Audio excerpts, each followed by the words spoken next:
जय Shri Krishna all my dear ones. Kabir Das ji के दोहे मुझे अत्यंत प्रिय हैं। मैं उनके कुछ दोहे आपके साथ में शेयर कर रही हूँ। कबीर दास जी की लेखन शैली और भाषा बहुत ही सरल और सुंदर है। उन्होंने अपने दोहों को बहुत ही साहस और स्वाभाविक रूप से लिखा, जो अर्थ और महत्व से भरे हैं। उन्होंने अपने दिल की गहराई से लिखा। उन्होंने अपने सरल दोहों और दोहों में समस्त विश्व के भाव को संकुचित कर दिया। उनकी बातें तुलना और प्रेरणा से परे हैं। जैसी मुख तैनिक से तैसी चाले चाल, पार ब्रह्म ने डा रही पल में करई निहाल। मुँह से जैसी बातें निकले उसी पर यदि आचरण किया जाए, वैसी ही चाल चली जाए, तो भगवान तो अपने पास ही खड़ा है और वह उसी क्षण पार लगा देगा। पद गाए मन हर्षियाँ, साशी कहाँ आनंद, सो तत नाव न जानिया, गल में पड़िया फंद। मन हर्ष में डूब जाता है। पद गाते हुए और सांखिया कहने में भी आनंद आता है, लेकिन सार तत्व को नहीं समझा और हरि नाम का मर्म ना समझा तो गले में फंदा ही पड़ने वाला है। मैं जानियूं पड़ी बो भलाओ, पड़ बात है भलऊ जोग, राम नाम सुप्रीति करी, भल भल नींदो लोग। पहले मैं समझता था कि पोथियों का पढ़ना बहुत अच्छा है, फिर सोचा कि पढ़ने से योग साधन कहीं अच्छा है, पर अब तो इस निर्णय पर पहुंचा कि राम नाम से ही सच्ची प्रीति की जाए, भले ही अच्छे अच्छे लोग मेरी निंदा करें। कबीर पढ़िबो दूरी करी, पुस्तक देई बहाए, बावन आशिर सोधी करी, ररई ममई चितलाई। कबीर दास जी कहते हैं, पढ़ना लिखना दूर कर, किताबों को पानी में बहा दे। 52 अक्षरों में से तू तो सार के ये 2 अक्षर ढूंढ कर ले आ, रकार और मकार, और इन्हीं में अपने चित्त को लगा दे। करता दी सई कीर्तन, ऊंचा करी करी तुंड, जाने बूझे कुछ नहीं, यूं ही अंधा रुंड। हमने देखा ऐसों को जो मुख को ऊंचा करके जोर जोर से कीर्तन करते हैं, जानते समझते तो वे कुछ भी नहीं कि वे क्या तो सार है और क्या असार। उन्हें अंधा कहा जाए या कि बिना सिर का केवल रुंड। संत कबीर दास जी की प्रसिद्ध रचना है। प्रस्तुत रचना में कबीर बताते हैं कि जीवन कितना क्षणभंगुर है। भविष्य वक्ता हो, राजा हो, दैवीय व्यक्तित्व हो, सामान्य लोग हों, डॉक्टर हों और रोगी हों, सभी अंत में मर जाते हैं। यह वास्तव में मृत लोगों की दुनिया है।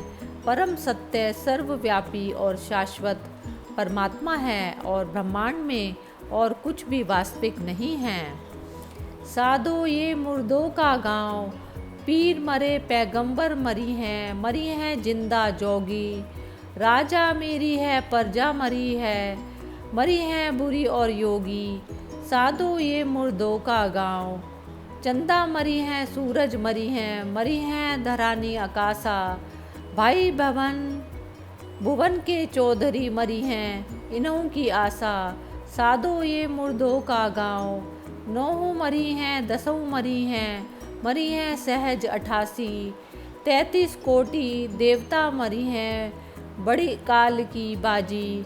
साधो ये मुर्दों का गांव, नाम अनादि अनंत रहत है, दूजा तत्व न होई। कबीर कहो सुनो भाई साधो, निकल मरो मत कोई। कबीर जी बताते हैं कि जीवन कितना क्षणभंगुर है। भविष्य वक्ता हो, राजा हो, दैवीय व्यक्तित्व हो, सामान्य लोग हों, डॉक्टर हों और रोगी हों, सभी अंत में मर जाते हैं। यह वास्तव में मृत लोगों की दुनिया है। परम सत्य सर्वव्यापी और शाश्वत परमात्मा है और ब्रह्मांड में कुछ भी वास्तविक नहीं है। यह क्षणभंगुर जीवन इस परम के साथ एकता की तलाश करने के हमारे प्रयासों में ही व्यतीत होता है। मोको कहाँ ढूंढे रे बंदे, मैं तो तेरे पास में। ना मैं देवल ना मैं मस्जिद, ना काबा कैलाश में। ना तो कौन क्रिया कर्म में, ना ही जोग बैराग में। खोजी होए तो तुरत ही मिलियो, पल भर की तलाश में। कहे कबीर सुनो भाई साधु, सब सांसों की सांस में। मोको कहाँ ढूंढे रे बंदे, मैं तो तेरे पास में। ना मैं देवल ना मैं मस्जिद, ना काबा कैलाश में। कबीर का मानना है कि ईश्वर संसार के कण कण में व्याप्त है, जिसके ना तो कोई रूप है ना रंग ही वह निराकार है। इसी बात को लक्ष्य कर यह बताया गया है कि ईश्वर को मंदिर, मस्जिद, काबा तथा कैलाश में ढूंढना व्यर्थ है। ईश्वर तो हर क्षण हमारे हृदय में विद्यमान रहता है। ईश्वर ना तो कर्म कारण करने से मिलता है और ना ही योग साधना एवं वैरागी बनने से।